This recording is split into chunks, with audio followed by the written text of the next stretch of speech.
Daniel Klingenfeld. I work for the Potsdam Institute for Climate Impact Research. I very much welcome the Global Utmaning initiative to really establish investment signals that have been lacking so far to really advance and accelerate the low-carbon energy transformation. So I think that's an important impulse for the negotiation process that really seems stuck to at this point.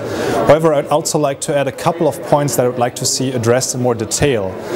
One thing that, in my view, is a little bit missing in the document is a strategy how to integrate also large developing countries and transition economies. I'm thinking of the basic countries, the coalition of Brazil, South Africa, India and China. It's really there where in the coming decade the bulk of emission increases will occur globally and where the risk of fossil lock-in is greatest. That means really energy infrastructure being built up that will last for decades and that will influence global emissions for decades.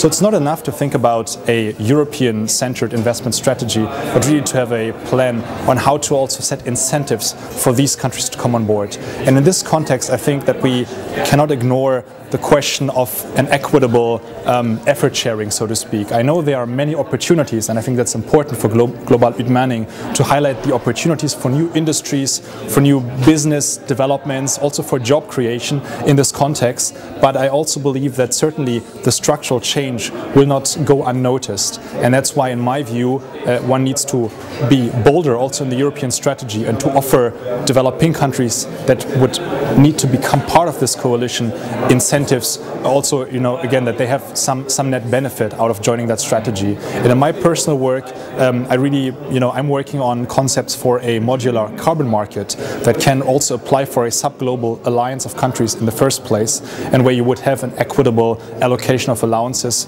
among different partners with unequal development profiles. You in the seminar here, you asked, is this realistic? Making incentives for developing countries. Yeah. What do you say yourself? Is this idea realistic, or does it need to be? It needs to be. I mean, sometimes there's a quote I read from Churchill that sometimes it's not enough to do what's possible, but you have to do what's necessary. And I really like this. This quote, because it reminds me of the situation we're in. The traditional concepts of intergovernmental diplomacy and cooperation will not do, given the challenge that we face.